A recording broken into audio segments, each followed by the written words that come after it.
درود و مهر فراوان. امیدوارم همیشه توی مسیر زندگیتون موفق و مؤید باشید. اینجا تنها صدایی از من است. بیایید چندین لحظه با هم رو راست باشیم. فرض کنیم به غیر از من و تو شخص دیگری در اینجا حاضر نیست. چه چیزهایی درون ذهن تو شکل میگیره؟ اینکه آیا من امروز زندگی کردم یا نه؟ اینکه آیا امروز لذت زندگی کردن رو بردم یا نه؟ اینکه اگر امروز تصمیم گرفتم برم یه دونه بستنی بخورم، با لذت از اون بستنی استفاده کردم یا نه؟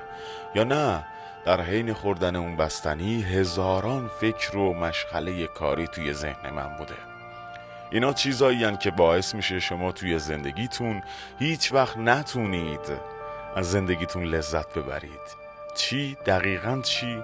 دقیقاً این که شما در حال نهار خوردن، شام خوردن، صبحانه خوردن، دائما در حال فکر کردن به مشکلات زندگی خودتون هستید. مشکلات حل میشن، مشکلات تموم میشن، همه چیز میگذره.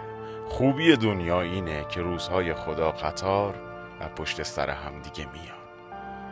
مهم لذته، مهم زندگی کردنه، مهم اینه که من کونم و جمع کنم پاشم برم سر کار. مهم اینه که اگر سر کارم فقط به کار فکر کنم. مهم اینه که اگر من الان خونم فقط تمام وقتم رو برای خانوادم بذارم، نه برای هیچ چیز دیگه، فقط برای خانوادم. به این میگن قدرت رها شدن.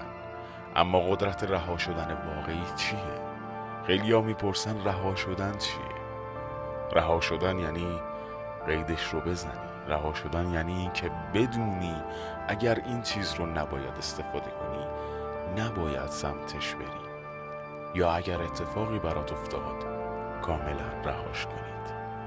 سعی کنید توی زندگیتون قیدش رو بزنید، نه اینکه فقط رها کنید بعد تو ذهنتون بهش فکر کنید.